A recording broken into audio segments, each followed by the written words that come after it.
कहानी की शुरुआत में हमें कैंसास के सड़कों पर एक कार को दिखाया जाता है। वैसे उस कार वाले ने कुछ किया नहीं था, फिर भी एक पुलिस वाला उसका पीछा करता है। थोड़ा सा आगे जाने के बाद वो कार वाला कार को रोकता है। पुलिस के आने से पहले वो गन निकाल करके छुपा लेता है। पुलिस वाला उसके पास जाता है और उससे पूछता है कि वो कहाँ जा रहा है। उस कार में जो इंसान बैठा हुआ था वो पुलिस वाले को ये नहीं बताता है वो कहाँ जा रहा है। इसीलिए पुलिस वाले को डाउट होता है और वो उससे लाइसेंस और रजिस्ट्रेशन मांगता है। ठीक उसी वक्त यहाँ पर जेन आ जाती है जो इस पुलिस वाले की पत्नी है। जेन उससे पूछती है कि सब कुछ ठीक है। उसका पति कहता है कि हाँ, छोटी मोटी बात है, तुम जा सकती हो। जेन को दूसरे साइड पर जाना था, इसलिए वो यहाँ से जाने लगती है। लेकिन थोड़ा आगे जाने के बाद उसे कुछ ठीक नहीं लगता है, इसलिए वो कार को वापस घुमा लेती है। उसी समय उस कार में जो इंसान बैठा हुआ था वो उसके पति को गन से शूट कर देता है। इसके बाद वो कार को ठोक देता है, जिसकी वजह से जेन नीचे गिर पड़ती है। जेन उस पर फायरिंग तो करती है, लेकिन वो भागने में कामयाब हो जाता है। इसके बाद वो जल्दी से जा करके ब्लड को रोकने की कोशिश करती है, लेकिन ब्लड निकले जा रहा था। अस्पताल तक पहुंचते पहुंचते उसकी मौत हो जाती है। जेन अपने पिताजी को देख करके काफी भावुक होकर के रोने लगती है। सीन शिफ्ट होता है और एक होटल के अंदर हम उसी किलर को देखते हैं। फिलहाल इसका कोई नाम वाम तो नहीं है, इसलिए हम इसे किलर के ही नाम से जानेंगे। जब वो अंदर जाता है तब टीवी पर एक न्यूज चल रहा होता है, जिसमें बताया जा रहा था कि एक किलर है जो खुलेआम घूम रहा है और उसने लगभग 16 लोगों को मार चुका है। ये जो बातें हो रही थी ये इसी किलर के बारे में हो रही थी। इस कमरे के अंदर भी एक छोटा सा तहखाना बना हुआ था। उसी के अंदर जाकर के वो अपने शॉटगन के साथ सो जाता है। अगले दिन कार को ड्राइव करते हुए वो एक फार्मेसी के बाहर जाता है, जहाँ पर वो अपनी कार को पार्क करके किसी का इंतजार करने लगता है। जब शाम हो जाती है तब एक लड़की कार से आती है और वो फार्मेसी के अंदर चली जाती है। ये किलर उसी लड़की का इंतजार कर रहा था। रात में वो लड़की किसी लड़के के साथ बाहर आती है। लड़का अपनी कार में बैठ करके यहाँ से निकल जाता है और जब लड़की अपनी कार में जाकर के बैठती है तब हमें मालूम चलता है कि वो किलर उसके कार में बैठा हुआ है। जब उसे मौका मिलता है तो वो उस लड़की को मार देता है और उससे फार्मेसी की चाबी ले लेता है। इसके बाद वो फार्मेसी के अंदर जाता है, जहाँ से वो ढेर सारी दवाइयाँ लेता है। इसके बाद हमें जेन को दिखाया जाता है। पुलिस वाले उसके पति के कातिल को तलाश कर रहे थे, लेकिन जब जेन को मालूम चलता है कि उस कार का कुछ पता नहीं चला तो उसे बहुत बुरा लगता है। यहाँ उसे ये भी मालूम चलता है कि उसने एक और लड़की को मार दिया है। जेन को एहसास हो चुका था कि ये एक प्रकार से साइको है और अगर इसे रोका नहीं गया तो वो ना जाने कितनों को मारेगा। जिसके बाद जेन सबूतों को ढूंढने लगती है। इस दौरान टीवी के जरिए उसे मालूम चलता है कि उस किलर ने लगभग 32 लोगों को मार दिया है और उसकी किस्मत तो देखो आज तक वो पकड़ा नहीं गया। इसीलिए जेन डिसाइड करती है कि वो खुद जा करके उस किलर को ढूंढेगी। हालांकि उसके पिताजी उससे कहते हैं कि पुलिस वाले अपना काम कर रहे हैं। जेन कहती है कि मुझे पर्सनली जा करके उसे ढूंढना होगा। पुलिस की तरह अगर हम उस कातिल को ढूंढेंगे तो कभी नहीं पकड़ पाएंगे। उसके पिता को मालूम चल गया था कि अब वो किसी की बात नहीं सुनेगी, इसीलिए वो जेन से कहते हैं कि ठीक है, अपना ख्याल रखना और अपना बैच हमेशा अपने पास ही रखना। इसके बाद हमें उस किलर को दिखाया जाता है जो रोड से होकर गुजर रहा था। तभी बीच रोड पर वो एक कार को देखता है। एक लड़का था जो अपने कार के टायर को ठीक कर रहा था और उसकी गर्लफ्रेंड कार में बैठी हुई थी। थोड़ा आगे जाने के बाद वो किलर अपनी कार को साइड में रोकता है, अपने मास्क को पहनता है और कार की डिग्गी में से बड़ा सा हथौड़ा बाहर निकालता है। इसके बाद वो सीधे लड़के के पास जाता है, उस पर हमला करता है, उसे खत्म कर देता है। आवाज सुन करके जब लड़की बाहर आती है तब वो अपने बॉयफ्रेंड को मरा हुआ पाती है। जब वो पीछे देखती है तो ठीक उसके पीछे वो किलर खड़ा था। लड़की डर जाती है और अपनी जान बचा करके भागने लगती है। तभी वो सामने से एक ट्रक को आता हुआ देखती है। ट्रक ड्राइवर जब अपने सामने एक लड़की को देखता है तो घबरा करके तेजी से ब्रेक मार देता है, जिसकी वजह से ट्रक का बैलेंस बिगड़ जाता है। लड़की उस ट्रक के सामने खड़ी थी, इसलिए उसका एक्सीडेंट हो जाता है। ट्रक में कुछ विस्फोटक रखा हुआ था, इसीलिए उसमें धमाका होता है। इसके बाद किलर जा करके लड़के के खून से उसी के कार पर पेंटाग्राम बनाता है और यहाँ से चला जाता है। FBI की टीम भी उस किलर को तलाश कर रही थी, इसीलिए जेन भी उनके साथ मिल करके केस को सोल्व करना चाहती थी। वो इन्हें बताते हैं कि उस किलर ने उसके पति को मारा है। उसे कुछ और भी चीजें पता है जिससे वो उस किलर को ढूंढने में इनकी मदद कर सकती है। लेकिन FBI के टीम में जो लीडर था वो जेन को मना कर देता है। वो जेन से कहता है कि जाओ और तुम अपने तरीके से काम करो। FBI के टीम में एक रेबेका नाम की लड़की भी थी।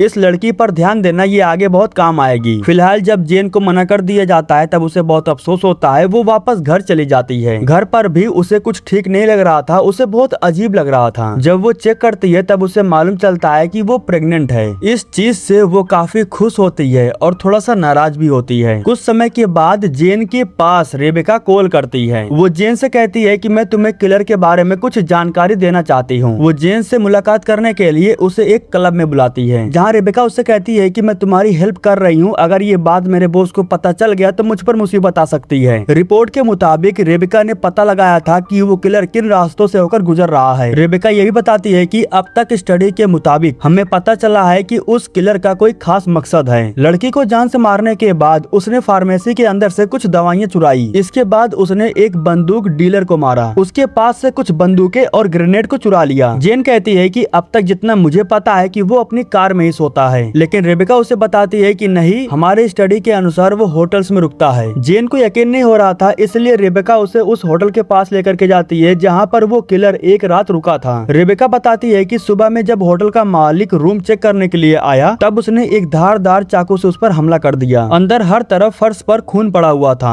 और दीवार पर शैतान लिख करके उसे पुकारा गया था। यहाँ रेबेका के लैपटॉप का इस्तेमाल करके जेन उसे बताती है कि हत्यारे का असली नाम रिचर्ड है। ट्रैवलिंग डेटा की मदद से जेन को पता चल जाता है कि उस किलर का अगला पड़ाव क्या होगा। जाने से पहले रेबेका उसे आखिरी जानकारी शेयर करती है। वो जेन को बताती है कि कैंसस सिटी में कई धमाका हुआ है जिसमें 7 लोग मारे गए हैं। उसी विस्फोटक का इस्तेमाल किया गया था जिसे किलर ने गन डीलर के पास से चुराया था। इसके बाद हमें उस किलर को दिखाया जाता है जो एक होटल के कमरे में रुका हुआ था और वो एक लोहे के पाइप को धारदार बना रहा था। इसके बाद अगले दिन सुबह में वो एक चर्च में जाता है जहाँ फादर को लगा कि वो कन्फेशन करने के लिए आया हुआ है। कन्फेशन करने के लिए जब फादर जाते हैं तभी किलर उसी धारदार पाइप से उन पर हमला कर देता है। वो पाइप जैसे शरीर के अंदर जाती है तो ब्लड निकलने लगता है और उस ब्लड को किलर पीने लगता है। इसके बाद हमें जेन को दिखाया जाता है जो अलग अलग होटलों में जा करके उस किलर का होलिया बता करके उसके बारे में पूछ रही होती है। पूछताछ करते हुए वो एक होटल में पहुंचती है। काउंटर पर खड़े आदमी को जब वो किलर का होलिया बताती है तब वो कहता है कि नहीं, ऐसा कोई आदमी हमारे यहाँ अभी तक नहीं आया है। लेकिन जब वो अपनी डायरी को चेक करता है तब उसे लास्ट में एक नाम दिखाई देता है। वो नाम रिचर्ड रीव्स के नाम पर था। जिस कमरे में वो रुका हुआ था, जेन उस कमरे की तलाशी करने के लिए जाती है। अंदर बेड पर उसे एक सूटकेस दिखाई देता है। इसके बाद जब वो बाथरूम में जाती है तब उसे वहाँ पर एक शॉटगन दिखाई देता है। बाथरूम की तलाशी लेने के बाद जैसे ही वो बाहर आती है तभी पीछे से किलर उसी तहखाने में से बाहर निकलता है। जेन उस पर हमला करती उससे पहले ही किलर उस पर हमला कर देता है और फिर इन दोनों के बीच में हाथापाई शुरू हो जाता है। जेन उसका मुकाबला करती है, उसे मारती भी है, लेकिन अंत में वो किलर जेन को उठा करके खिड़की से बाहर फेंक देता है, जिसकी वजह से जेन काफी ज्यादा जख्मी हो जाती है। जेन कुछ कर पाते उससे पहले ही वो किलर खिड़की की मदद से यहाँ से भागने में कामयाब हो जाता है। जेन उस किलर को पकड़ नहीं पाती है, इस बात का उसे बहुत अफसोस होता है, लेकिन अच्छी बात ये थी कि उस किलर ने कमरे में कुछ सबूत छोड़ रखा था जिसकी मदद से जेन पता करती है कि उस किलर का अगला कदम क्या होने वाला है। कुछ चीजों को जोड़ने के बाद जेन को एक फोन नंबर मिलता है और इसमें किसी चीज का नाम भी लिखा हुआ था।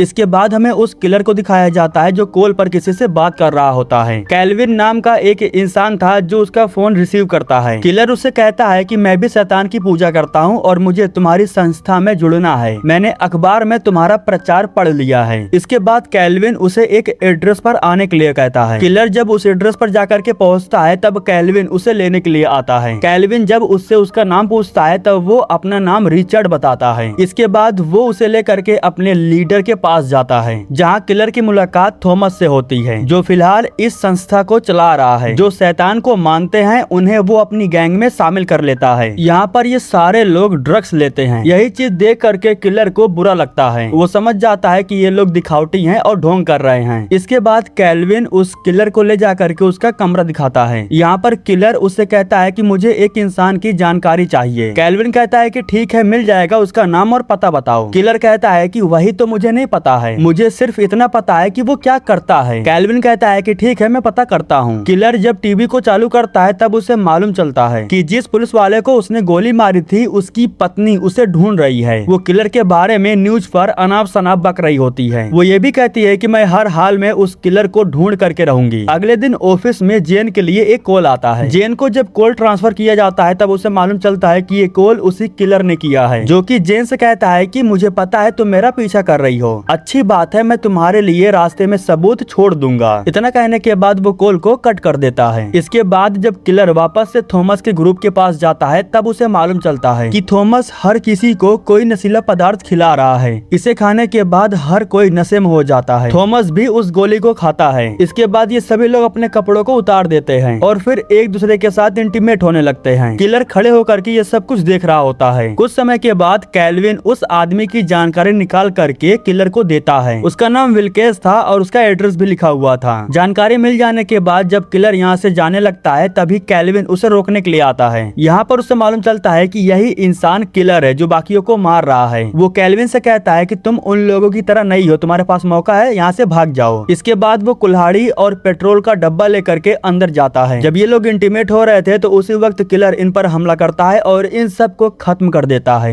आखिर में वो थॉमस को निपटाता है और इस पूरे जगह पर आग लगा देता है। उसी समय किलर को खिड़की के पास कुछ दिखाई देता है। वो जल्दी से भाग करके ऊपर के खिड़की के पास जाता है। जैसे वो अपना मास्क उतार करके खिड़की के सामने करता है तभी एक गोली चलती है जिससे उसका हेलमेट टूट जाता है। गोली चलाने वाला कोई और नहीं बल्कि जेन ही थी जो कब से उसका पीछा कर रही होती है। जेन जल्दी से भागते हुए अपने कार में बैठती है और उसके करीब जाने लगती है, लेकिन तभी वो किलर अपनी कार से उसके कार में ठोक देता है और यहाँ से भाग जाता है। जेन की कार फंस चुकी थी इसलिए वो कुछ नहीं कर पाती है। सब कुछ खत्म हो जाने के बाद तब जाकर FBI आती है, इसीलिए जेन उस पर भड़की हुई थी क्योंकि उसने FBI के पास काफी समय पहले ही कॉल कर दिया था। जेन समय पर पहुंच गई लेकिन FBI वालों का कुछ पता नहीं था। हालांकि जेन इन लोगों को बताती है कि वो शैतान की पूजा करता है। इसके बाद हमें उस किलर को दिखाया जाता है जो कार को ड्राइव करके विल्केस के एड्रेस पर जाता है। घर के अंदर कोई नहीं था इसलिए वो आसानी से घर के अंदर चला जाता है जहाँ पर वो विस्फोटक की मदद से कुछ बनाने लगता है। जब रात हो जाती है तब विल्केस अपनी पत्नी के साथ घर पर आता है। जैसे ही ये लोग अपनी कार को पार्किंग में पार्क करते हैं तो उसी वक्त यहाँ पर किलर आ जाता है। उसे देख करके दोनों ही डर जाते हैं। किलर कहता है कि अगर अपनी पत्नी को जिंदा देखना चाहते हो तो मेरा काम पूरा कर दो। विल्केस से वो कोई काम पूरा करवाना चाहता था। इसके बाद हमें जेन को दिखाया जाता है जो उस किलर का पीछा करते हुए एक घर के पास पहुंचती है। वो अच्छे से जांच करती है लेकिन घर के अंदर उसे कोई दिखाई नहीं देता। लेकिन तभी दीवार के ऊपर उसे 3MI लिखा हुआ दिखाई देता है। वैसे तो ये किलर नहीं लिख करके छोड़ा था लेकिन इसका मतलब जेन को समझ में नहीं आ रहा था। वो अपनी स्नाइपर गन से आसपास की बिल्डिंग्स को देखने लगती है। तभी उसकी नजर एक फैक्ट्री पर पड़ती है। तब जाकर के जेन को समझ में आ जाता है कि आखिर वो किलर आगे क्या करने वाला है। उस किलर ने तारीख लिख करके बताया था कि वो इस दिन 3MI में ये करने वाला है। दरअसल ये जो फैक्ट्री है ये एक न्यूक्लियर पावर प्लांट है जिसका नाम है 3 माइल आइलैंड, मतलब कि 3MI। और इस पावर प्लांट को किलर उड़ाने वाला है, इसीलिए वो बारूद और विस्फोटक को रेडी कर रहा था। वो सुसाइड प्लान कर रहा है, खुद तो मरेगा ही और पूरे कैंसर शहर को मारेगा। किलर ने विल्केस को इसलिए पकड़ा है क्योंकि वो उसी फैक्ट्री का मैनेजर है। वो गेट पर जाता है जहाँ उसे सिर्फ पूछताछ किया जाता है और फिर उसे छोड़ दिया जाता है। जब वो कार के साथ फैक्ट्री के अंदर चला जाता है तब हम देखते हैं कि उसी कार में किलर भी बैठा हुआ था छुप करके और उसने विल्केस की बीवी को बंधक बना रखा था। विल्केस के जरिए वो कोई काम करवाना चाहता था इसलिए वो उसे लेकर के अंदर जाता है। अंदर जाने के बाद किलर 2 ग्रेनेड निकाल करके गार्ड के सामने फेंक देता है। धमाका होते ही गार्ड मारे जाते हैं। इसके बाद वो गार्ड को मारते हुए कंट्रोल रूम के पास जाता है। वैसे कंट्रोल रूम में बहुत सारे लोग थे लेकिन सभी लोग किलर को देख करके डर जाते हैं और किलर चुपचाप इन लोगों को यहाँ से जाने के लिए छोड़ भी देता है। इधर हमें जेन को दिखाया जाता है जो गेट पर आकर के गार्ड से बात करती है। वो उन्हें बताती है कि अंदर कुछ बड़ी मुसीबत आने वाली है। गार्ड को विश्वास नहीं हो रहा था लेकिन तभी अंदर सायरन बजने लगता है जिससे गार्ड को भी एहसास हो जाता है कि अंदर कुछ तो बुरा हो रहा है। जिसके बाद जेन और गार्ड ये सभी लोग अंदर घुस जाते हैं जहाँ पर इन्हें मालूम चलता है कि उस किलर ने कईयों को मार दिया है। इधर जो किलर था वो विल्केस से पावर प्लांट सिस्टम को एक्टिवेट करने के लिए बोलता है। ये काम विल्केस के अलावा कोई और नहीं कर सकता था, इसीलिए किलर ने उसे टारगेट किया है। विल्केस के पास और कोई ऑप्शन नहीं बचा हुआ था। अगर वो ऐसा नहीं करता है तो किलर उसकी बीवी को मार देगा, इसलिए वो सिस्टम को एक्टिवेट कर देता है।